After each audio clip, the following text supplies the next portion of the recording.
আসসালামু আলাইকুম ওরহমতুল্লাহি ওবারাকাতুহু। সকলকে অনেক, অনেক শুভেচ্ছা জানিয়ে এবং টাইপ 2 ডায়াবেটিস মুক্ত বাংলাদেশ গড়ার আমার স্বপ্ন বাস্তবায়নে আপনাদের সকলের সহযোগিতা কামনা করে শুরু করছি আমি শাহাদাত। আজকে আপনাদের সঙ্গে পরিচয় করিয়ে দেব ইডিয়েট এন্ডোক্রিনোলজিস্টস দের সঙ্গে। তো ইডিয়েট এন্ডোক্রিনোলজিস্টস যে দলটি এটি আসলে আমাদের দেশে যে এন্ডোক্রিনোলজিস্ট যারা রয়েছেন তাদের একটি অংশ এবং এদের ব্যাপারে আমাদের জানা অত্যন্ত জরুরি। আর আজকের এই পরিচিতি উপস্থাপনা আসলে আমার মতন বেকুব যারা রয়েছেন তাদের উদ্দেশ্যে। তো ইডিয়েট এন্ডোক্রিনোলজিস্টদের সম্পর্কে আপনার জানা কেন জরুরি? এদেরকে কেন আপনার চিনতে হবে? কারণ হচ্ছে এরা স্বাস্থ্যের জন্যে মারাত্মক ঝুঁকিপূর্ণ। তো মেটাবলিক অসুখ অর্থাৎ দীর্ঘমেয়াদী যে অসুখগুলো বর্তমানে আমাদের চারপাশে মহামারী আকারে ছড়িয়ে পড়েছে, যার মধ্যে রয়েছে যেমন ধরুন টাইপ 2 ডায়াবেটিস, তারপরে ক্যান্সার, তারপরে হৃদরোগ, উচ্চ রক্তচাপ, তারপরে কিডনি রোগ, আ কিছু ক্ষেত্রে মানসিক রোগ, আ পলিসিস্টিক ওভারি সিনড্রোম, ওইদিকে ইরেকটাইল ডিসফাংশন ইত্যাদি যে দীর্ঘমেয়াদী অসুখগুলো আমাদের সমাজে ভীষণভাবে ছড়িয়ে পড়েছে, এগুলোকে আমরা মেটাবলিক অসুখ বলছি। তো এই অসুখগুলোর যে মহামারী চলছে, তার পেছনে এই ইডিওট এন্ডোক্রিনোলজিস্টদের ভূমিকা আসলে ভীষণভাবে প্রভাব ফেলছে। এই মহামারী টাকে ছড়িয়ে দেওয়ার জন্যে, এটাকে আরো বড় করার জন্যে এরা অত্যন্ত গুরুত্বপূর্ণ ভূমিকা রাখছেন। নিজেকে সাধারণত রোগীদের বন্ধু দাবি করে ইনারা আপনার আপনাকে অপতথ্য এবং অপচিকিৎসা দিয়ে মৃত্যুর দিকে ঠেলে দেবেন এবং আপনার পকেট কেটে সাফ করে ফেলবেন। বোনাস হিসেবে পাবেন অবর্ণনীয় যন্ত্রণাময় জীবন। তো যদি জানের মায়া থাকে তবে এদেরকে চিনে রাখা অত্যন্ত জরুরি। তো অনেকেই প্রশ্ন করবেন আমার পরিচয় কি? তো সেজন্য পরিচয় একটু দিয়ে রাখা। আমার নাম মোহাম্মদ সাদাত হোসেন। আমি ২০২০ সালে আমেরিকান নিউট্রিশন অ্যাসোসিয়েশন থেকে অ্যাডভান্সড কিটোজেনিক নিউট্রিশন ট্রেনিংটি সম্পন্ন করেছি এবং আজকের আলোচনায় সেই আলোকে খানিকটা আ পর্যালোচনা করব বা তথ্য আ শেয়ার করব। যেহেতু ইডিওট এন্ডোক্রিনোলজিস্টরা হচ্ছেন এন্ডোক্রিনোলজিস্টদের একটি অংশ। তো সেজন্যে ১ম এ আমাদের জানা দরকার যে এন্ডোক্রিনোলজিস্টরা কারা? এন্ডোক্রিনোলজিস্ট আ রা কে? তো এন্ডোক্রিনোলজিস্টরা হচ্ছেন চিকিৎসকদের সেই অংশ যারা হরমোন রোগ নিয়ে কাজ করেন। হরমোনজনিত অসুখগুলোকে তারা সমাধান করার চেষ্টা করেন। অর্থাৎ দেহে কোনো হরমোন বেড়ে বা কমে গেলে কিভাবে তাকে স্বাভাবিক অবস্থায় ফিরিয়ে আনা যায়, সেই বিষয়ে গভীর জ্ঞানের অধিকারী একজন চিকিৎসককে আমরা এন্ডোক্রিনোলজিস্ট আম বলব। তো আ তাহলে ইডিওট এন্ডোক্রিনোলজিস্ট কারা? ইডিওট এন্ডোক্রিনোলজিস্ট হচ্ছে যদি এন্ডোক্রিনোলজিস্টদের নামের আগে আ একটি ইডিয়েট শব্দ জুড়ে দেয়া যায়, তাহলে যোগফলটা হয় ইডিয়েট এন্ডোক্রিনোলজিস্ট। অর্থাৎ এরা হচ্ছেন এন্ডোক্রিনোলজিস্টদের সেই অংশ যারা বেকুবের মতন কাজকর্ম করে থাকেন, বেকুবের মতন অপতথ্য প্রচার করে মানুষের ক্ষতি করে থাকেন। তো ইডিওট এন্ডোক্রিনোলজিস্টদের চেনার জন্যে, সঠিকভাবে এদের সম্পর্কে বোঝার জন্যে আমরা যদি একটা অসুখকে উদাহরণ আকারে ব্যবহার করি, তাহলে সেটা বুঝতে সবথেকে সহজ হবে এবং সেই উদ্দেশ্যে আমি ডায়াবেটিস রোগটিকে আজকে ব্যবহার করব। তো ডায়াবেটিস রোগটি এক কথায় বললে এটি দেহে ইনসুলিন হরমোনের কম বা বেশি হবার অসুখ। তো বাংলাদেশ আম আ আ বাংলাদেশ সরকারের যে national guideline on diabetes mellitus সেই আম ডকুমেন্ট থেকে, সেই নথি থেকে আমি তাদের ১ম আ অধ্যায়ের একটি পাতাকে এখানে আপনাদের সামনে তুলে ধরেছি। যেখানে তারা ডায়াবেটিস রোগটিকে ব্যাখ্যা করার চেষ্টা করেছেন। তো শুরুতেই তারা দেখতে পাবেন যে তারা বলেছেন যে ডায়াবেটিস রোগটিকে কিভাবে আমরা চিহ্নিত করি। অর্থাৎ ডায়াবেটিস রোগটির লক্ষণ কী? তারা বলেছেন সেটি হচ্ছে persistent hyperglycemia অর্থাৎ যদি কারো রক্তে চিনির মাত্রাটা স্থায়ীভাবে বেড়ে থাকে তাহলে সেটাকে বলা হবে persistent hyper আ গ্লাইসেমিয়া তো এইটা দেখলে আমরা ডায়াবেটিক রোগীদেরকে আ নির্ণয় করতে পারি বা চিহ্নিত করতে পারি। কিন্তু আসলে অসুখটার কারণটা কি? সেই বিষয়ে এই গাইডলাইনের মধ্যেই তারা উল্লেখ করেছেন যে, আমি পড়ে শোনাচ্ছি এখানে coat, "The etiopathyology of diabetes mellitus includes defects in insulin secretion, insulin action or both, and disturbance of carbohydrate, fat and protein metabolism."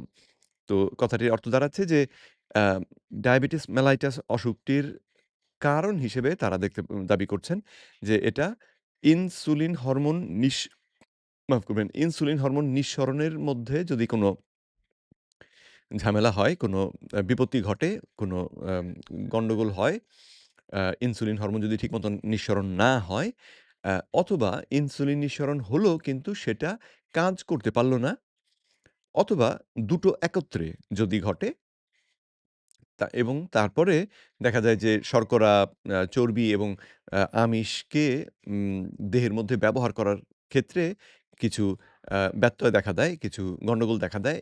এইটাকেই বলা হচ্ছে ডায়াবেটিস রোগের কারণ। তো তাহলে এখানে আমি লাল কালি দিয়ে আপনাদেরকে হাইলাইট করে দেখিয়েছি। তারা ২ টো জিনিসকে খুব গুরুত্বপূর্ণ বলেছেন। একটি হচ্ছে যে ইনসুলিনের নিঃসরণ ঠিক মতন হবে না। কম হবে অথবা বেশি হবে। তো এক্ষেত্রে টাইপ 1 এবং টাইপ 2 ডায়াবেটিসের কথা যদি আমরা বিবেচনা করি তাহলে দেখা যায় টাইপ 1 ডায়াবেটিসে ইনসুলিন নিঃসরণ আসলে হয় না। এবং কারণ ইনসুলিন নিঃসরণ করার জন্য যে অঙ্গটি আমাদের অগ্ন্যাশয় সেই অঙ্গটি নষ্ট হয়ে যায়। তো সেখান থেকে আর কোনো ইনসুলিন উৎপাদন হয় না। তো সেজন্যে আম এক্ষেত্রে টাইপ 1 ডায়াবেটিক রোগীদের দেহে ইনসুলিন হরমোন থাকে না। আর আম ইন ইনসুলিন টাইপ 2 এর ক্ষেত্রে তাদের দেহে ইনসুলিন নিঃসরণ হয়, কিন্তু সেটা সঠিকভাবে তাদের দেহে কাজ করতে পারে না। এই ক্ষেত্রে উনারা অবশ্য একটা কথাকে একটু কৌশলে এড়িয়ে গিয়েছেন, সেটি হচ্ছে যে টাইপ 2 ডায়াবেটিসের ক্ষেত্রে ইনসুলিন নিঃসরণ হয়, কিন্তু সঠিকভাবে কাজ করতে পারে না এবং এই ঝামেলাটাকে মেটানোর জন্যে দেহ কিন্তু মাত্রা অতিরিক্ত ইনসুলিন নিঃসরণ করে। অর্থাৎ টাইপ 1 এ যেমন ইনসুলিন এর অনুপস্থিতি থাকে দেহের মধ্যে, টাইপ 2 ডায়াবেটিসে ইনসুলিন হরমোন স্বাভাবিক মাত্রা থেকে অনেকটা বেড়ে থাকে, যদিও তা সঠিকভাবে কাজ করতে পারে না। তো এই অতিরিক্ত ইনসুলিন থাকাটাও দেহের জন্যে কিছু আম ঝামেলা সৃষ্টি করে, কিছু গন্ডগোল তৈরি করে। অনেকগুলো অসুখের পেছনেও এর কারণ মানে এটাকে কারণ হিসেবে দেখা হয়। আর এই গাইডলাইনে আম তারা এই ডায়াবেটিস রোগটির বিষয়ে যে কথাটি উল্লেখ করেছেন সেটা অবশ্য ইডিওট এন্ডোক্রিনোলজিস্টদের কথার সঙ্গে মেলে। সেটি হচ্ছে কি যে টাইপ 2 ডায়াবেটিস এবং আদার ফর্ম অফ ডায়াবেটিস গুলো মানে আরো ভিন্ন, ভিন্ন রকমের যে ডায়াবেটিস গুলো, এইগুলো কোনো লক্ষণ প্রকাশ পায় না একটা লম্বা সময় ধরে। ফলে এই অসুখগুলো ধরা পড়ে দেরি করে। তো প্রাথমিক পর্যায়ে এই অসুখগুলো ধরা পড়ে না কারণ কোনো লক্ষণ প্রকাশ পায় না। এই দাবিটি তারা এখানে করেছেন। যদিও এই দাবিটি আসলে সাংঘাতিকভাবেই ভুল। একটি আ দেশের ন্যাশনাল গাইডলাইন ডায়াবেটিস মেলাইটাসের উপরে ন্যাশনাল গাইডলাইনে এই কথাটি যে যুক্ত হয়েছে তার পেছনে কারণ হিসেবে আমার মনে হয় যে কিছু ইডিয়ট এন্ডোক্রিনোলজিস্ট এই গাইডলাইনের রচনায় ভূমিকা রেখেছেন এবং সেজন্যে এই কথাটি এখানে এসেছে। তো কেন একটু পরে আপনাদের পরিষ্কার হবে।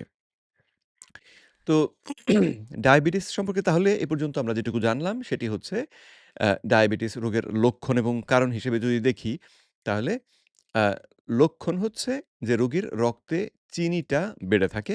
অর্থাৎ যখনই আমি চিনি পরিমাপ করব, খাওয়ার আগে হোক বা খাওয়ার পরে হোক, রোগীর রক্তে চিনিটা স্বাভাবিকের থেকে বেড়ে থাকবে। আর এর কারণ হচ্ছে তাদের ইনসুলিন হয় নিঃসরণ হবে না অথবা ইনসুলিন ঠিক মতন কাজ করবে না। তো আমি এই গাইডলাইনে ঠিক যেই কথাটুকু বলেছে সেইটুকুই আপনাদের এখানে উল্লেখ করলাম। আর ইনসুলিন যে বেশি থাকবে সেই বিষয়টি আমি আজকের এই আলোচনার জন্যে আপাতত উল্লেখ করছি না। কিন্তু পরবর্তীতে এই বিষয়টি আসবে। তো কারণ হচ্ছে তাহলে ইনসুলিন নিঃসরণ না হওয়া অথবা ইনসুলিন সঠিকভাবে কাজ না করা। এটাই অ্যাম ইনসুলিন নিঃসরণ হচ্ছে কিন্তু সঠিকভাবে কাজ করছে না। এটাই গাইডলাইন থেকে পাওয়া আমাদের ডায়াবেটিসের কারণ। তো এখন এই দুটো জিনিসের মধ্যে অর্থাৎ আমরা দেখতে পেলাম লক্ষণ হচ্ছে চিনি বেড়ে থাকবে। আর আ সঙ্গে কারণ হচ্ছে ইনসুলিন হরমোন ঠিক মতন দেহে কাজ করবে না। তো এই দুটোর মধ্যে কোনটা হরমোন? যাদের জানা নেই তারা তাদের উদ্দেশ্যে বলছি যে এই ক্ষেত্রে ইনসুলিনটি আসলে হরমোন, আর চিনি হরমোন নয়। চিনি হচ্ছে একটি খাদ্য উপাদান। আমরা শর্করা জাতীয় খাবার খেলে সেটা হজমের পরে চিনি বা গ্লুকোজে রূপান্তর হয়। আর ডায়াবেটিস আম আক্রান্ত রোগীর দেহে গ্লুকোজ মাত্রাতিরিক্ত থাকে রক্তের মধ্যে। তো গ্লুকোজ এক ধরনের চিনি। তো সেজন্য সেটাকে সহজ কথায় আমরা চিনি বলছি। তো একটা হচ্ছে হরমোন, অন্যটা হরমোন নয়। তো একটু আগে আমি endocrinologist দের যে সংজ্ঞা আপনাদের সামনে উপস্থাপন করেছি, সেই সংজ্ঞা মতে endocrinologist রা যদি হরমোনজনিত কোনো সমস্যা হয়, সেই সমস্যাগুলোর ক্ষেত্রে কোনো অসুখ হয়, সেই অসুখগুলোকে সমাধান করার কাজ করেন ঔষধ দিয়ে খাদ্য অভ্যাসের মাধ্যমে। তো তাহলে হরমোন রোগ বিশেষজ্ঞ হিসেবে এই দুটোর মধ্যে তাদের মনোযোগের বিষয় হওয়া উচিত ইনসুলিন হরমোনের সঠিকভাবে কাজ না করা। তাই না?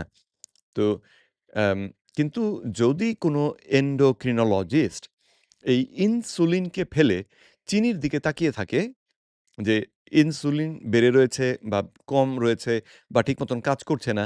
তো সেই সমস্যাটিকে সমাধান করার পরিবর্তে তিনি যদি শুধু রক্তে চিনি বেড়ে রয়েছে কিনা, চিনি কি করে কমানো যাবে, চিনি আম কি করে খেতে হবে, কি করে খাওয়া যাবে না, এই সমস্ত বিষয় নিয়ে যদি মনোযোগ দিয়ে থাকেন, তাহলে তিনি আসলে একজন idiot endocrinologist এর উদাহরণ হবেন।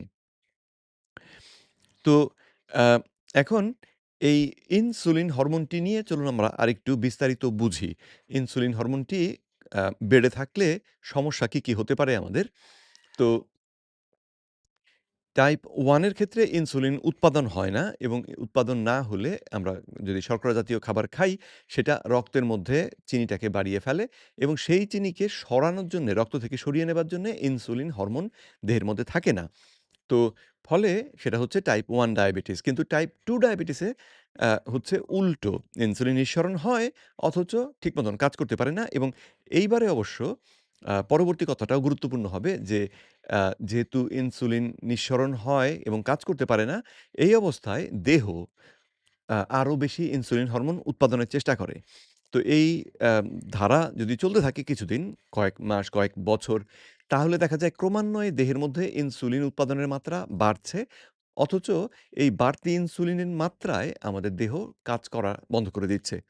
তো এটাকেই তখন বলা হয় ইনসুলিন রেজিস্ট্যান্স। একই সঙ্গে দুটো ঘটনা ঘটবে। আপনার দেহে ইনসুলিন সঠিকভাবে কাজ করতে পারবে না এবং সেইজন্যে ইনসুলিন উৎপাদন হবে মাত্রা অতিরিক্ত। তো এখন আমাদের প্যানক্রিয়াসের তো সর্বোচ্চ একটা ক্ষমতা আছে যে এর বেশি ইনসুলিন একদিনে তার পক্ষে উৎপাদন করা সম্ভব না। তো যদি আমাদের দেহটা সেই পর্যায়ে পৌঁছে যায়, এই ইনসুলিন রেজিস্ট্যান্সটা সেই মাত্রায় পৌঁছে যায়, তখন আমাদের প্যানক্রিয়াস আর নতুন ইনসুলিন উৎপাদন করতে পারে না। আরো বেশি ইনসুলিন উৎপাদন করতে পারে না। তো ফলাফলে যেটা দাঁড়ায় সেটা হচ্ছে তখন রক্তের চিনির ব্যবস্থাপনা সঠিকভাবে আর হয় না। কখনো, কখনো ইনসুলিন উৎপাদন বরং আরো একটু কমে যায়। কারণ হচ্ছে ইনসুলিন হরমোন রক্তে বেড়ে থাকলে আমাদের দেহের বিভিন্ন জায়গায় চর্বি জমে এবং আ কারো ক্ষেত্রে এই চর্বি এই প্যানক্রিয়াস যে অঙ্গটি তার ভেতরেও জমে যায়। ফলে এখান থেকে যে ইনসুলিন উৎপাদন করার ক্ষমতা, সেই ক্ষমতা বিঘ্নিত হয়। তো ফলাফল যেটা দাঁড়ায় সেটা হচ্ছে যে সর্বোচ্চ মাত্রায় যে ইনসুলিন সে তৈরি করত, তার থেকে একটু কমে যায়। যদিও স্বাভাবিক মাত্রা থেকে সেটা অনেক বেশি, কিন্তু সর্বোচ্চ ক্ষমতা থেকে একটু কম। তো আম এই মাত্রায় ইনসুলিন দেহে প্রবাহিত থাকে। তো তাহলে ইনসুলিন রেজিস্ট্যান্ট দেহে স্বাভাবিক মাত্রা থেকে বেশি ইনসুলিন থাকবে, কিন্তু সে ইনসুলিনটা সঠিকভাবে কাজ করতে পারবে না। এখন এই মাত্রাতিরিক্ত ইনসুলিন দেহের মধ্যে যদি থাকে, তাহলে কি হতে পারে? তো আমি একটি চিত্র আপনাদের সামনে এখানে তুলে ধরেছি। এটা ইনসুলিন রেজিস্ট্যান্স ট্রি নামে পরিচিত। আ এই উম আ যে একটা গাছের মতন ছবি, তার ভেতরে দেখুন ইনসুলিন রেজিস্ট্যান্স সমস্যাটির সঙ্গে যেই অসুখগুলো সম্পৃক্ত তাদের একটি ছবি এখানে দেওয়া হয়েছে। কোনো ক্ষেত্রে ইনসুলিন রেজিস্ট্যান্সকেই এদের কারণ হিসেবে মনে করা হয়।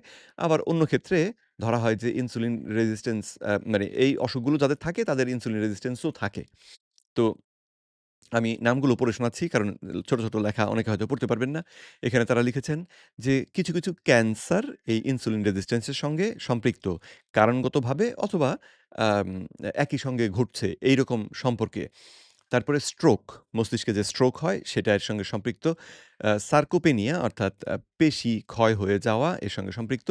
Fatty liver, high blood pressure, erectile dysfunction, heart disease, type 2 diabetes, gout, and telomere length ছোট হয়ে যাওয়া। এটা আসলে আমাদের আয়ু কমিয়ে দেয়। তো আ সেটা রইল এখানে। ইনফ্ল্যামেশন বাড়িয়ে দেয়। আলঝাইমার্স রোগের কারণ হতে পারে। তারপরে ওবেসিটি বা ওজন বেড়ে যাওয়ার পেছনে এটা ভূমিকা রাখে। Arthritis, dementia, osteoarthritis, PCOS, migraine এই যে অসুখগুলোর কথা বললাম, এটা যদি কোনো ব্যক্তির দেহে উপস্থিত থাকে, তাহলে তাদের দেহে ইনসুলিন রেজিস্ট্যান্স রয়েছে বা সর্বোচ্চ মাত্রায় ইনসুলিন রেজিস্ট্যান্স রয়েছে এটা সন্দেহ করা যায়। তো তাহলে এই ইনসুলিন রেজিস্ট্যান্স বিষয়টি কিন্তু একটি ভয়ংকর দানবের মতন। একটা বিশাল দানবের মতন যেটা আমাদের দেহের প্রতিটি অঙ্গকে আম প্রভাবিত করে। সম্প্রতি হার্ভার্ড বিশ্ববিদ্যালয়ের প্রফেসর ডক্টর ক্রিস পালমারের গবেষণা থেকে এবং আম আরো বেশ কয়েকজন গবেষকের গবেষণা থেকে বেরিয়ে আসছে যে এই ইনসুলিন রেজিস্ট্যান্স সমস্যাটি মানসিক রোগের কারণ সঙ্গেও সম্পৃক্ত। মানসিক রোগের ক্ষেত্রেও এটা একই রকমভাবে সম্পৃক্ত। ডিপ্রেশন, স্কিজোফ্রেনিয়া, বাইপোলার ডিসঅর্ডার এই অসুখগুলোর ক্ষেত্রে এই আম ইনসুলিন রেজিস্ট্যান্স রোগীদের মধ্যে থাকে। তো সাধারণত থাকে আরকি। ১০০ ভাগ ক্ষেত্রে থাকবে এই কথা জোর দিয়ে বলা যায় না। কিন্তু সাধারণত থাকে। তো তাহলে ইনসুলিন রেজিস্ট্যান্স বিষয়টি অত্যন্ত গুরুত্বপূর্ণ কারণ এটি আমাদের দেহের জন্যে অত্যন্ত ক্ষতিকর একটি দানবের মতন। এখন ইনসুলিন রেজিস্ট্যান্স থেকে একটু আগে আমি উল্লেখ করেছি টাইপ 2 ডায়াবেটিস রোগটিও হয় এবং টাইপ 2 ডায়াবেটিস রোগে কি হয়? রোগীর রক্তে চিনি বেড়ে যায়। তো তাহলে ডায়াবেটিস রোগের ক্ষেত্রে আমরা ২ টো সমস্যা দেখতে পাই। তাদের দেহে একটি থাকে এই ইনসুলিন রেজিস্ট্যান্স, টাইপ 2 ডায়াবেটিসের ক্ষেত্রে একটি থাকে ইনসুলিন রেজিস্ট্যান্স, অন্যটি থাকে রক্তে চিনি বেড়ে যাওয়া। তো এই দুটোকে যদি আমরা তুলনা করি তাহলে দেখা যায় যে রক্তে চিনি বেড়ে যাওয়াটা আসলে ইনসুলিন রেজিস্ট্যান্স এর তুলনায় একটা শিশুর মতন। ইনসুলিন রেজিস্ট্যান্সটা যদি একটা বড় বিশাল ভয়ংকর দানব হয় তাহলে রক্তে চিনি বেড়ে যাওয়াটা একটা শিশু দানবের মতন। তো এর তুলনায় এটা অনেক কম ভয়ংকর। রক্তে চিনি বেড়ে যাওয়াটা একটা সমস্যা, কিন্তু এটা ওই ইনসুলিন রেজিস্ট্যান্স এর মতন বড় সমস্যা নয়। এখন রক্তে চিনি বেড়ে যাওয়ার টাকে নিয়ন্ত্রণ করার জন্য কিন্তু অনেকগুলো কৌশল রয়েছে। যেমন আমরা এই কথাটি অনেকে উল্লেখ করেন না। ওই ইডিওট এন্ডোক্রিনোলজিস্টরা এই কথা উল্লেখ করেন না যে ডায়াবেটিস রোগীর রক্তে চিনি বাড়ে যদি তারা যদি তারা শর্করা জাতীয় খাবার খান। কিন্তু খাবার থেকে শর্করা বাদ দিয়ে দিলে কিন্তু তারা পেট ভরে খাওয়ার পরেও তাদের রক্তে চিনি বাড়ে না। ঠিক আছে? তো তাহলে চিনি না বাড়ানোর একটি কৌশল হচ্ছে আমি খাদ্য থেকে শর্করা বাদ দিয়ে দিলেই আমার রক্তে চিনি বাড়বে না। তো সেটা গেল ১ নম্বর খাদ্যাভ্যাস ভিত্তিক সমাধান। দ্বিতীয় হচ্ছে যে না আমি চিনি জাতীয় খাবার খেয়েছি, শর্করা খেয়েছি এবং তারপরে রক্তে চিনি বেড়েছে। তারপরে অনেক ঔষধ রয়েছে যেই ঔষধগুলো ব্যবহার করে আমি রক্তের চিনিটাকে নিয়ন্ত্রণ করতে পারি, কমিয়ে আনতে পারি। এমনকি আমরা আরো ইনসুলিন হরমোন ব্যবহার করেও এই রক্তের চিনিটাকে নিয়ন্ত্রণ করতে পারি। যদিও রক্তের চিনি নিয়ন্ত্রণের জন্যে ইনসুলিন ব্যবহার করাটা অত্যন্ত বোকামি। তার কারণ হচ্ছে দীর্ঘমেয়াদী মেয়াদে যদি কেউ ইনসুলিন ব্যবহার করে রক্তের চিনিকে নিয়ন্ত্রণ করার চেষ্টা করেন, তাহলে এই যে ইনসুলিন তিনি ব্যবহার করছেন, এই অতিরিক্ত ইনসুলিনটা আবার ইনসুলিন রেজিস্ট্যান্স যে সমস্যাটি, তাকে খাদ্য যোগায়। ফলে যে বড় যে দৈত্যটি, দানবটি সেটি আরো বড় হয়ে ওঠে। মূল যে অসুখটি সেটি আরো বড় হয়ে ওঠে, আপনার দেহের ক্ষতি আরো বেশি হয়। এখন এই ইডিওট এন্ডোক্রিনোলজিস্টরা সাধারণত আমাদেরকে এই যে আ বিশাল বড় দৈত্যটা আমাদের দেহে রয়েছে, আমাদের দেহটাকে ধ্বংস করে দিচ্ছে, এই দৈত্য সম্পর্কে বলেন না এবং এই দৈত্যটাকে খানিকটা আড়ালে রাখার চেষ্টা করেন। যেন একটা পর্দার আড়ালে রাখার চেষ্টা করেন। সঙ্গে তারা ইনসুলিন ইনজেকশন যখন আমাদেরকে ব্যবহার করার উপদেশ দেন, তখন তারা আসলে এই সমস্যাটিকে আরো বাড়ানোর ব্যবস্থা করে দেন। সেজন্যই দেখবেন যে ডায়াবেটিক রোগী যারা ইনসুলিন ব্যবহার করছেন, সময়ের সঙ্গে, সঙ্গে তাদের ইনসুলিন ব্যবহারের মাত্রা ক্রমান্বয়ে বাড়ে। তারা আম ১০ ইউনিট ব্যবহার করলেন ৬ মাস, তারপরে ১০ ইউনিটে আর কাজ হচ্ছে না। এবারে চাই ১৫ ইউনিট বা ২০ ইউনিট। এইভাবে করে ক্রমান্বয়ে বাড়তে থাকে।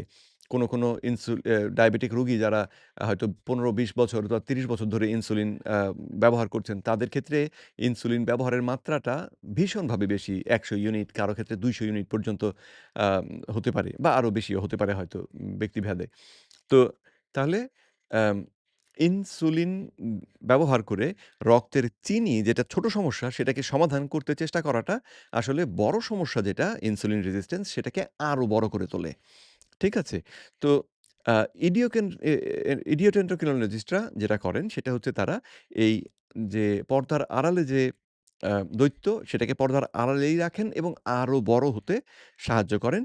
আর এদিকে আমাদেরকে সামনে থেকে দেখান ছোট সমস্যা যেটা সেটাকে নিয়ে তারা খুব হাচর-পাচর করছেন, খুব কুস্তি লড়ছেন। তো তাহলে আশা করি এতক্ষণে আপনারা ইডিওট এন্ডোক্রিনোলজিস্ট এর একটা সাধারণ ধারণা পেয়ে গিয়েছেন। কিন্তু কিভাবে এদেরকে সহজে চেনা যাবে, এই প্রজাতিকে সহজে চেনার জন্যে কিছু আ তথ্য আমি এখানে আপনাদের সামনে উল্লেখ করব। তো ধরুন যদি আপনি যে এন্ডোক্রিনোলজিস্ট এর কাছে গিয়েছেন, তিনি যদি পুরোপুরি রক্তে চিনি কতটা রয়েছে সেটার দিকে মনোযোগ দিয়ে থাকেন, তাহলে আপনি সন্দেহ করতে পারেন যে ইনি একজন ইডিওট এন্ডোক্রিনোলজিস্ট হতে পারেন।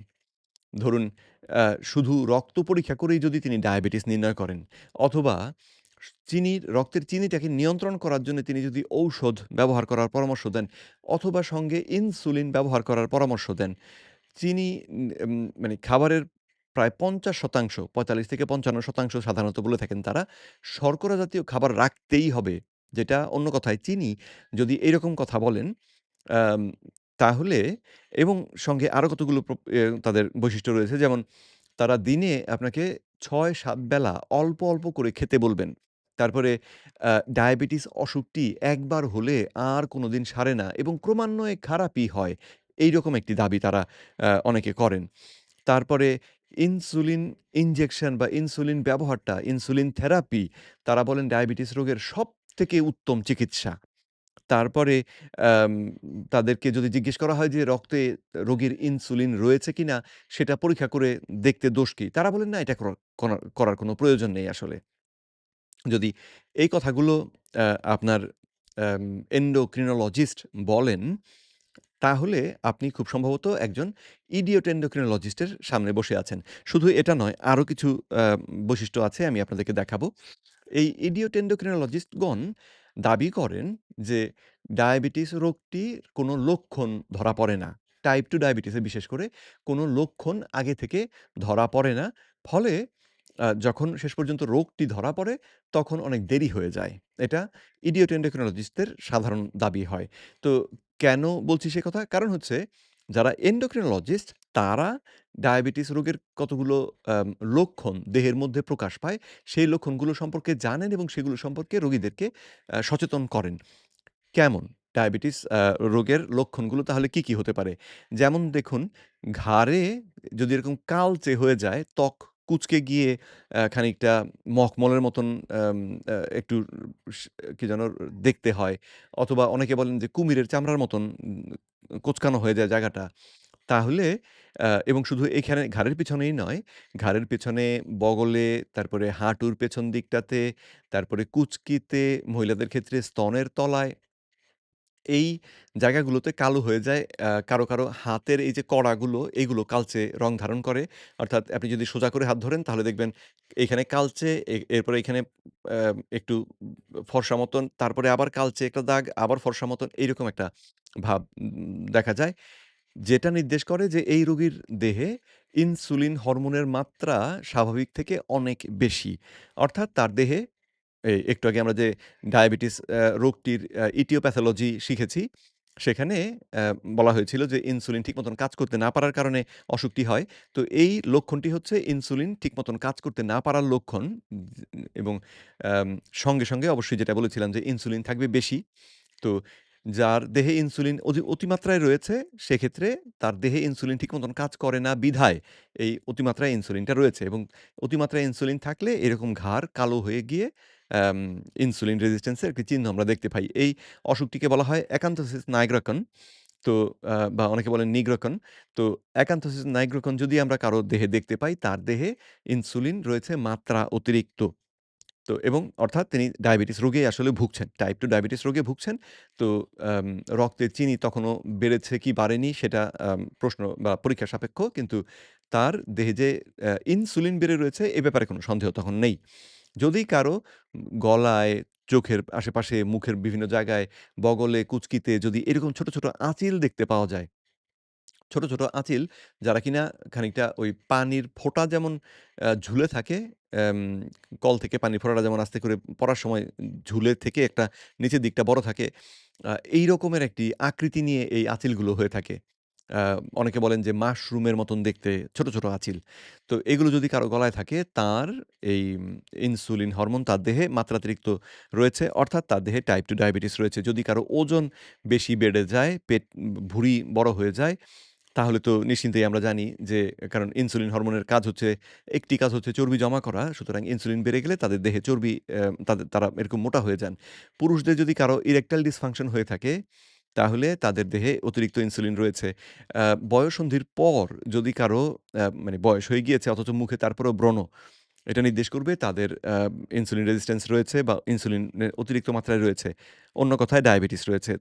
চুল যদি এরকম পাতলা হয়ে যায়, মহিলাদের ক্ষেত্রে যদি দাড়ি গজাতে শুরু করে, পলিসিস্টিক ওভারিয়ান সিনড্রোম ধরা পড়ে, রাতে যারা ঘুমাতে গেলে নাক ডাকেন, তাদের দেহে আম টাইপ 2 ডায়াবেটিস বাসা বেঁধে ফেলেছে, এটা ধরে নেয়া যায়। অর্থাৎ এই লক্ষণগুলো দেখেই একজন এন্ডোক্রিনোলজিস্ট বুঝতে পারেন যে এই রোগীর দেহে ডায়াবেটিস রোগটি বাসা বাঁধতে শুরু করে দিয়েছে। কিন্তু ইডিওট এন্ডোক্রিনোলজিস্ট এইগুলো আপনাকে বলবেন না। এগুলো আম তারা অনেকে দাবি করেন যে তারা এগুলো জানেন, কিন্তু তারা এগুলোকে গুরুত্ব দেন না। তারা এগুলোকে অগ্রাহ্য করেন। যেটা কিনা আম আম একটা বোকামির লক্ষণ এবং সেজন্যই তারা ইডিওট এন্ডোক্রিনোলজিস্ট। এছাড়া আরো যে বিষয়গুলো তারা করেন সেটি হচ্ছে একজন ইডিওট এন্ডোক্রিনোলজিস্টের সামনে আপনি যদি কিটোজেনিক ডায়েটের নাম উল্লেখ করেন, তাহলে তারা তেলে বেগুনে জ্বলে উঠবেন। জ্বলে উঠে আপনাকে চেম্বার থেকে ঘাড় ধাক্কা দিয়ে বের করেও দিতে পারেন। তো আ কিটোজেনিক ডায়েট নামটি ওই যে আমরা ছোটবেলায় পড়তাম, মানে গল্পে শুনেছি, রূপকথার গল্পগুলোতে শুনতাম যে অ্যা যখন জিন, ভূত কিছু আ আপনার সামনে এসে হাজির হলো, তখন যদি আপনি চিৎকার করে লা ইলাহা ইল্লাল্লাহু মুহাম্মাদুর রাসূলুল্লাহ আমাদের কলেমাটাকে পড়েন, তাহলে সঙ্গে, সঙ্গে এমন হবে যেন ওই জিনের গায়ে আগুন লেগে গেল এবং জিন তখন সাই, সাই করে পালিয়ে যাবে, চিৎকার করে কান্না করবে।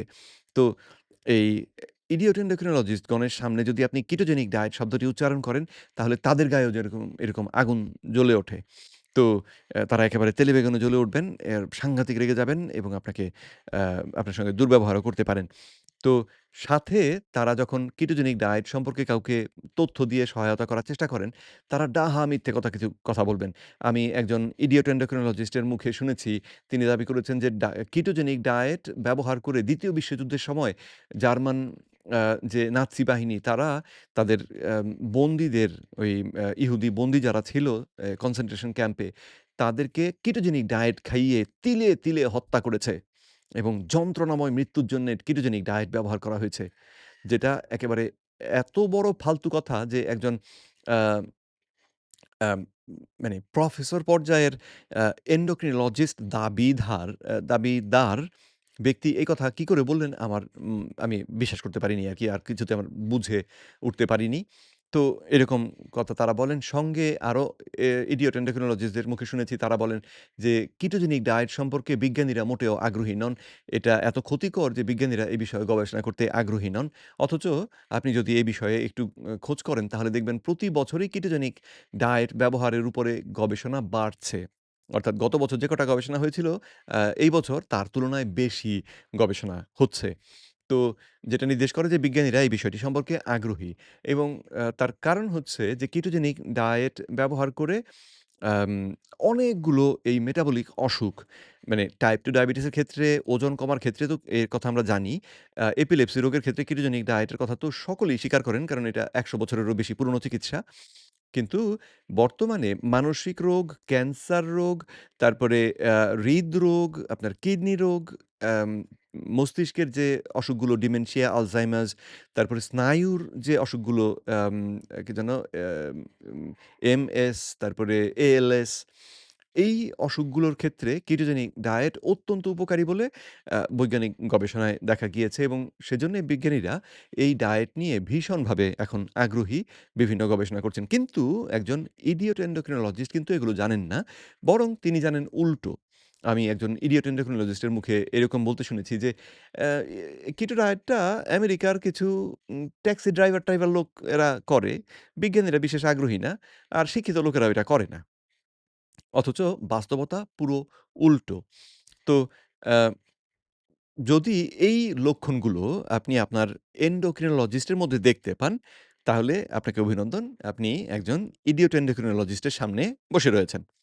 তো এক ঝলক দেখে নিন। দরকার হলে মোবাইল ফোনে একটি ছবিও তুলে নিতে পারেন ঘরে রেখে দেওয়ার জন্যে।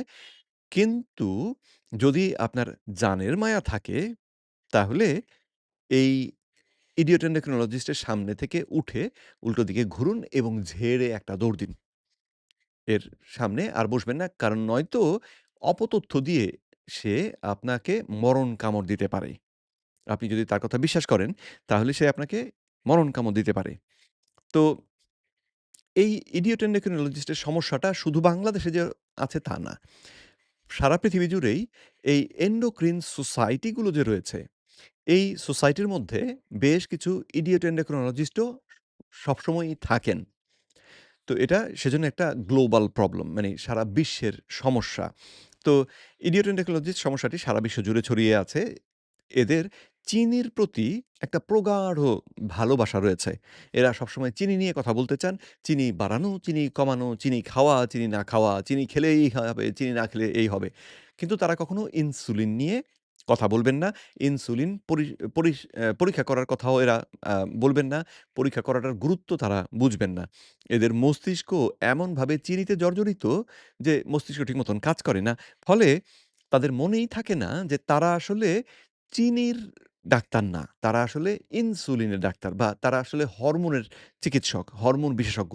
তারা চিনি বিশেষজ্ঞ না। এই কথাটিও তারা মনে রাখেন না।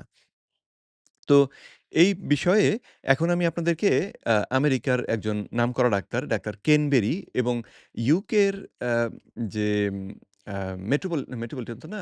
ওয়েস্টমিনস্টার ইউনিভার্সিটি, সেই ইউনিভার্সিটির একজন research scientist doctor Isabella Cooper. তাঁরা এই ইডিওট এন্ডোক্রিনোলজিস্টদের সম্পর্কে কি বলছেন, সেটা এখন আমি আপনাদেরকে আ শোনাবো। সম্প্রতি প্রচারিত এই YouTube ভিডিওটি যেটার টাইটেল হচ্ছে "high insulin equal to fragile bones, cancer and faster ageing?" Question mark with doctor Isabella Cooper. সেখানে বাঁদিকে দেখতে পাচ্ছেন ডাক্তার কেন বেরি আর ডানদিকে ডক্টর ইসাবেলা কুপার। উনারা দুজন এ বিষয়ে কথা বলছিলেন। তো আ এই জায়গা থেকে আমি প্লে করে আপনাদেরকে বাংলায় একটু অনুবাদটা শোনাবো। So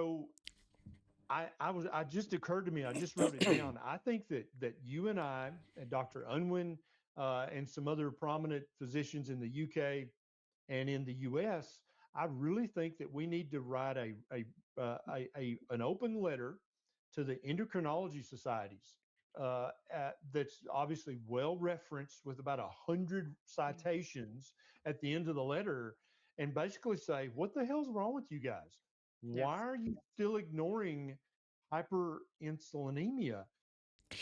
তো এ পর্যন্ত তিনি যেটা বললেন সেটা হচ্ছে তিনি প্রস্তাব করছেন বা তিনি পরিকল্পনা করছেন যে আমেরিকা থেকে তিনি এবং উনার সঙ্গে আরো যে ডাক্তার যারা রয়েছেন যারা এই আম ইনসুলিনের সমস্যাটি সম্পর্কে সঠিকভাবে বোঝেন তারা, তারপরে ইউকে থেকে ডক্টর ইসাবেলা কুপার এবং ডাক্তার ডেভিড আনউইন যিনি একজন মেডিকেল ডাক্তার যিনি এই সমস্যাটি বোঝেন এবং আরো যারা ইউকে, আমেরিকা, অস্ট্রেলিয়া বিভিন্ন জায়গায় যারা রয়েছেন, তারা একত্র হয়ে আম এই ইউরোপ, আমেরিকার যে বিভিন্ন এন্ডোক্রিনোলজি সোসাইটি গুলো রয়েছে, সেগুলোর জন্য একটি খোলা চিঠি তারা লিখবেন এবং সেই চিঠিতে কমপক্ষে ১০০ টা রেফারেন্স দেবেন যেখানে আ এই তাদের যে দাবিগুলো চিঠির মধ্যে যে দাবিগুলো করা হবে সেই দাবিগুলোকে আম আ দাবিগুলোকে সত্যতা নিশ্চিত করার জন্যে এই রেফারেন্সগুলি ব্যবহার করা হবে এবং সেই চিঠিতে তারা এই এন্ডোক্রিন সোসাইটির সদস্যদেরকে এন্ডোক্রিনোলজিস্ট যারা দাবি করছেন,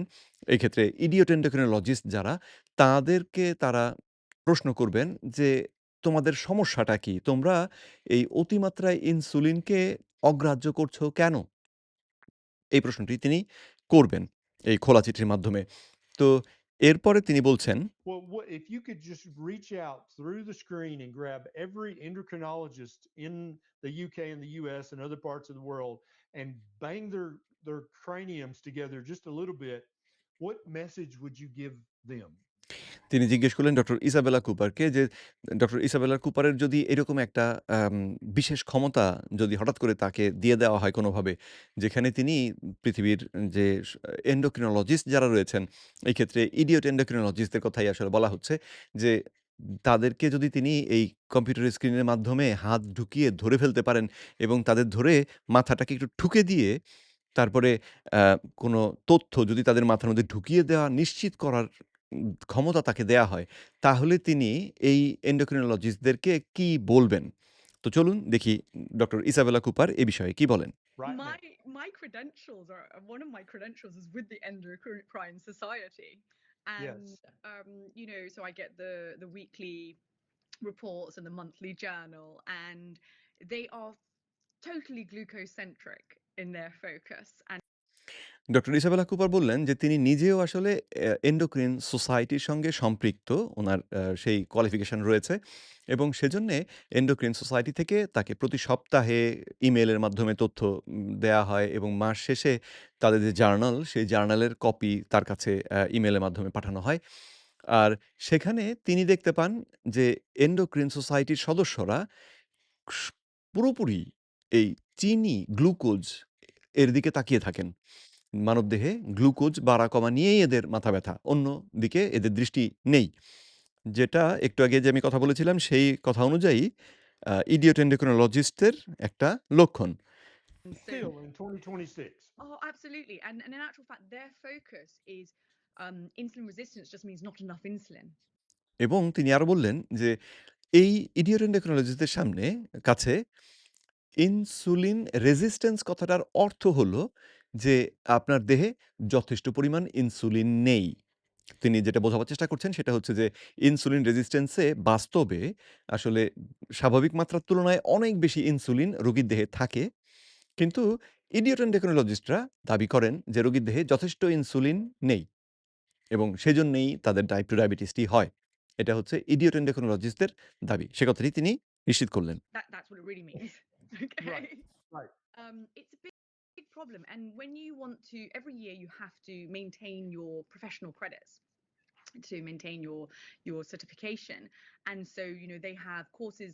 You can either obviously look for your own courses that would give you the CMEs, continued medical education, or CPDs, that you would pay for yourself, or when you pay your membership fees, they have ones that they offer for you that you can go to or do online. And a lot of people, endocrinologists, will just do the ones that are offered online because they don't have much time. তো তিনি বললেন যে M endocrinologist হিসেবে যদি যখন কেউ এই বিভিন্ন সোসাইটির সদস্য হন, তাদেরকে প্রতি বছরই তাদের যে কোয়ালিফিকেশন, তাদের যে যোগ্যতা সেটাকে আম আম নিশ্চিত করার জন্যে অর্থাৎ তারা যে এন্ডোক্রিনোলজি আসলে ভুলে যাননি, সেটা নিশ্চিত করার জন্যে নতুন কিছু প্রশিক্ষণ প্রতি বছরই তাদেরকে নিতে হয়। তো আ অনলাইনে বিভিন্ন প্রশিক্ষণ রয়েছে অথবা তারা সিএমই বা সিপিডি জাতীয় কিছু প্রশিক্ষণ আছে যেগুলোর জন্য পয়সা দিতে হয়।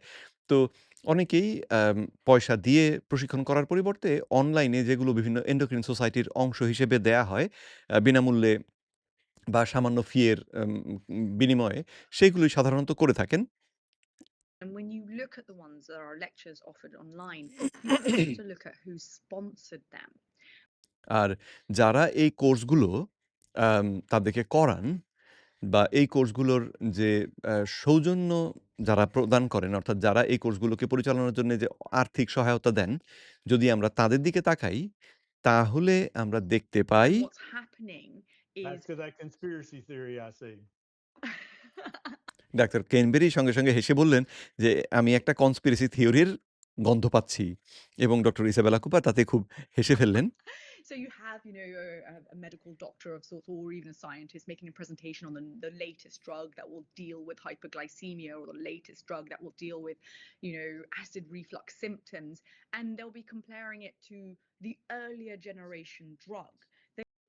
তো এই এন্ডোক্রিনোলজিস্টরা যেই ট্রেনিংগুলোতে গিয়ে থাকেন, সেগুলোতে দেখা যায় যে একজন বড় ডাক্তার হয়তো তাদের সামনে তথ্য নিয়ে এসেছেন যে কি করে রক্তের গ্লুকোজকে ঔষধ ব্যবহার করে আরো কমিয়ে রাখা যাবে, অথবা কারো হয়তো অ্যাসিড রিফ্লাক্সের অসুখ, ওই বুক জ্বালা-পোড়া করার অসুখ, সেটাকে ঔষধ দিয়ে কিভাবে কমানো যাবে, এবং তারা তুলনাটা করেন যে নতুন ঔষধটা কিভাবে আগের ঔষধের তুলনায় ভালো করছে।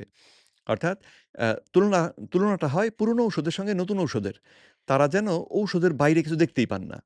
We're not dealing with the underlying pathology, what caused the problem in the first place. তারা কিছুতেই মূল যে অসুখটির কারণ, সেই কারণটিকে নিয়ে আলোচনা করেন না। ঠিক কী কারণে অসুখটি হলো, সেই বিষয়টি নিয়ে আলোচনা করেন না। যেটা আমি আপনাদেরকে আগেই বলেছি যে ইডিওট এন্ডোক্রিনোলজিস্টরা ডায়াবেটিস রোগের রক্তে চিনি বেড়ে গিয়েছে সেটা নিয়ে খুব হইচই করেন, চেঁচামেচি করেন। চিকিৎসা করতে হবে, এই করতে হবে, সেই করতে হবে, ইনসুলিন দিতে হবে। ইনসুলিন সবথেকে ভালো উত্তম চিকিৎসা। কিন্তু ওনাদেরই গাইডলাইন থেকে আমি আপনাদের দেখিয়েছি যে তারা বলেছেন ইনসুলিন সঠিকভাবে কাজ না করলে অসুখটি হয়। অথচ আলোচনার মধ্যে ইনসুলিন যে কাজ করছে না, কেন করছে না, কিভাবে সেটাকে সমাধান করা যাবে, সেই বিষয়ে কিন্তু কোনো কথা রোগীর সামনে তারা বলেন না। এমনকি প্রশিক্ষণের সময়ও তারা এ কথাগুলো বলেন না। তাহলে আমি যে ইডিওট এন্ডোক্রিনোলজিস্টদের কথা বললাম, আশা করি আপনারা বুঝতে পারছেন যে ডক্টর আম ইসাবেলা কুপার তাদের কথাই এইখানে তুলে আনলেন। Yes. You know, there is a space for acute care. তো যাই হোক, আমি এই অংশটা আর বিশেষ বড় করে দেখাবো না। সহজ কথা তারা বললেন যে এই এন্ডোক্রিন সোসাইটিগুলো সাধারণত বিভিন্ন ঔষধ কোম্পানির আম অর্থে এই প্রশিক্ষণগুলো করে, এবং যারা ঔষধ কোম্পানি যারা পয়সা দেয়, তারা তো তাদের পণ্যের, তাদের ঔষধগুলোর বিক্রি বাড়ানোর উদ্দেশ্যেই এই কাজটা করে। তাই না? তো ফলাফলে যেটা দাঁড়ায় সেটা হচ্ছে এই ইডিওট এন্ডোক্রিনোলজিস্টরা দেখা যায় এই রকমের বিভিন্ন আম ফার্মাসিউটিক্যাল কোম্পানির কাছ থেকে সরাসরি বা আম একটু ঘোরানো পথে পয়সা খেয়ে এদের ঔষধগুলিরই জয়কার করতে থাকে। মূল সমস্যার দিকে এরা হাত দেন না। তো এজন্যই এটি সারা বিশ্বের জন্যে একটি সমস্যা। তো চলুন তাহলে আমরা আবার আমাদের উপস্থাপনায় ফিরে যাই। তো তাহলে আমরা জানলাম যে ইডিওট এন্ডোক্রিনোলজিস্টদের সমস্যাটি আসলে একটি বিশ্বব্যাপী সমস্যা। তো আ আপনাদেরকে কিন্তু ইডিওট এন্ডোক্রিনোলজিস্ট হতে সাবধান থাকতে হবে। কুকুর হতে সাবধান যেমন কথায় বলে, আপনাকে নিরাপদ থাকার জন্যে কুকুর হতে সাবধান থাকতে হবে। ঠিক ইডিওট এন্ডোক্রিনোলজিস্টদের থেকেও সাবধান থাকতে হবে। কারণ আগেই বলেছি যে এরা স্বাস্থ্যের জন্যে মারাত্মক ঝুঁকি। জনস্বাস্থ্যের জন্য মারাত্মক ঝুঁকি তো বটেই, আপনার ব্যক্তিগত স্বাস্থ্যের জন্যেও মারাত্মক ঝুঁকি। এরা আ অপতথ্য দিয়ে, অপচিকিৎসা দিয়ে আপনার স্বাস্থ্যের ১২টা বাজিয়ে দেবে, এবং আপনার ভীষণভাবে ক্ষতি হবে। আগে যেরকম বলেছি যে আপনার স্বাস্থ্য যাবে, আপনার পকেটের পয়সা যাবে, কারণ ওনারা তো বিনা পয়সায় কিছু দিচ্ছেন না। আপনাকে পয়সা দিয়ে চিকিৎসা নিতে হবে। আর ওনারা অপচিকিৎসা দেবেন পয়সা নিয়ে, সুতরাং আপনার পকেট কাটা যাবে। আপনাকে কতগুলো টেস্ট করতে হবে, আপনাকে হাসপাতালে থাকতে হবে, এবং আপনার জীবনটা হয়ে যাবে যন্ত্রণাময়। কারণ সুস্থ একজন মানুষের যে স উচ্ছল, আনন্দ উচ্ছলে ভরা একটা জীবন, সে জীবন আপনি পাবেন না। আপনি অসুস্থ থাকবেন পুরো সময়টা। ডাক্তারের পিছনে ছুটে, ছুটে, ল্যাবরেটরির পিছনে ছুটে, ছুটে এই হাসপাতালে থেকে, থেকেই আপনার জীবন শেষ হবে। ২ দিন আগেই আমি এক আত্মীয়র বাড়িতে বেড়াতে গিয়েছিলাম, এবং সেখানে জানলাম যে সেই বাড়ির যে কর্তা ব্যক্তি তিনি সম্প্রতি আ তার মৃত্যু হয়েছে। সেই ভদ্রলোকের ১ম এ এই ডায়াবেটিসজনিত কারণে ডান পা একটু, একটু করে কাটতে হয়েছে। আঙুল কাটা ১ম এ, তারপরে গোড়ালি থেকে কাটা, হাঁটু থেকে কাটা, তারপরে থাই বরাবর বা উরু বরাবর কাটা। তারপরে আবার বাঁ পায়ে সমস্যা শুরু হয়েছে। বাঁ পা কাটতে, কাটতে যখন উরু বরাবর পর্যন্ত কাটা হয়েছে, তখন ভদ্রলোক আর এতগুলো অপারেশনের যে ধকল সামলাতে পারেননি। তারপরে তার মৃত্যু হয়েছে। তো এবং তাদের পরিবারেই, তাদেরই আরেক খালা তিনি আমি যেদিন গিয়ে কথা বললাম, সেই দিনই বাড়ি এসছেন হাসপাতাল থেকে ১ পা কেটে। তো এই রকমের একটা ভয়ংকর অবস্থা চারপাশে চলছে এই ইডিওট এন্ডোক্রিনোলজিস্টদের কারণে। তো খেয়াল রাখবেন, এই ক্ষেত্রে আমি সাধারণ মানুষ আপনারা আমার মতন বেকুব যারা তাদেরকে উদ্দেশ্য করে বলব যে, আপনার চিকিৎসক যদি ভুল পরামর্শ দেন এবং আপনি যদি চোখ বন্ধ করে সেই পরামর্শটাকে আম গ্রহণ করেন, নিজের জীবনে ব্যবহার করেন, তাহলে মরবে কে? বেকুব কোথাকার, আপনিই মরবেন। ডাক্তার কিন্তু মরবে না। ডাক্তার বরং আপনার কাছ থেকে পয়সা নিয়ে আরো ধনী হবে। মরবেন আপনি। আচ্ছা। আর আরেকটা বিষয় আমি বুঝি না সেটা হচ্ছে আপনারা এই ডাক্তারদের সঙ্গে দেখা করতে গেলে স্যার, স্যার, স্যার, স্যার করতে, করতে গলা শুকিয়ে ফেলেন, একেবারে মুখে ফেনা তুলে ফেলেন। কারণটা কি? গেছেন একজন লোকের কাছে, একজন প্রফেশনাল যিনি পয়সার বিনিময়ে আপনাকে সেবা দেবেন। অন্য কথায় তাকে আমরা বলব সেবক, সহজ বাংলায় বললে বলব চাকর। তো চাকরকে কেউ কি স্যার, স্যার, স্যার, স্যার করে? যদি করে কেউ, তাকে যদি বেকুব বলি সেটা কি খুব অন্যায় হবে? না, আমার মতে অন্যায় হবে না। তো এতক্ষণ আমার সঙ্গে থেকে এই আলোচনা শোনার জন্যে আমি আপনাদেরকে ধন্যবাদ জানাই এবং আপনাদেরকে সতর্ক করি যে এই বিষয়গুলো সম্পর্কে সচেতন হন। আপনার আম endocrinologist তিনি যত বড় endocrinologist ই হন, তিনি যদি বেকুবের মতন কথা বলেন তাহলে তিনি idiot endocrinologist এবং তিনি আপনার জন্যে ক্ষতিকর। তো আ আপনার endocrinologist এর কথা শুনে তারপরে বিচার করে সঠিকভাবে বুঝে যে তিনি আসলে endocrinologist নাকি idiot endocrinologist সেটা বিচার করে তারপরে তার তথ্যকে, তার দেয়া পরামর্শকে গ্রহণ করবেন বা করবেন না এবং তার কথার মধ্যে যদি idiot endocrinologist এর বৈশিষ্ট্য প্রকাশ পায়, তাহলে আমি আসলে আপনাদেরকে অনুরোধ করব ঝেড়ে দৌড় দিবেন। যাতে করে জানটা আপনার বাঁচে, আপনার প্রাণটা যেন বাঁচে। তো আ এই বিষয়গুলো সম্পর্কে সচেতন হলে বাংলাদেশ থেকে ডায়াবেটিস দূর হবে। তো ডায়াবেটিস মুক্ত বাংলাদেশ গড়ুন, নিজে বাঁচুন, দেশটিকে বাঁচান। আজকে এই পর্যন্তই। আসসালামু আলাইকুম।